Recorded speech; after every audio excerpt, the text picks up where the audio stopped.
Box squats, an excellent exercise that has many benefits over the traditional squat due to its beginner-friendly nature. Box squats help work on tempo control, proper positioning, and easily gives you a choice of what range of motion you want to work in by choosing different box heights. If you like this tutorial and want more, you can find it in our programs that we sell at buffdudes.us. How to perform. Place a box in a power rack that is a height you feel comfortable with. We're choosing a smaller box that will bring our thighs parallel with the floor for a larger range of motion. Place the bar in your mid-trap area and then unrack the bar.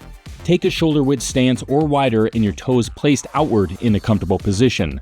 Flexing in your hips and knees, slowly squat down, making sure your knees follow the angle of your toes and gently touch your glutes onto the box.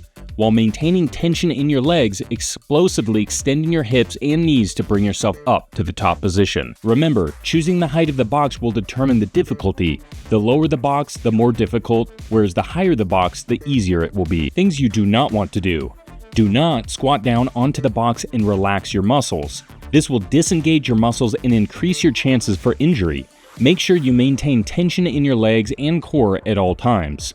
Do not allow your knees to collapse. Letting your knees collapse inward will decrease the amount of torque in your hip joint and lead to muscle imbalances and injury.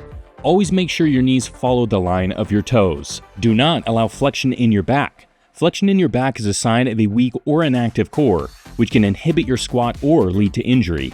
Keep your torso rigid and your core tight throughout the exercise. The box squats are an easy and simple squat variation that can be priceless when you're new to squatting. It can also be used as a great tool for handling heavier weight as you progress by being able to strengthen yourself in specific ranges of motion and tempo.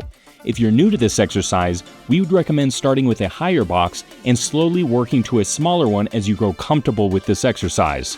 So what are you waiting for? It's time to get squatting.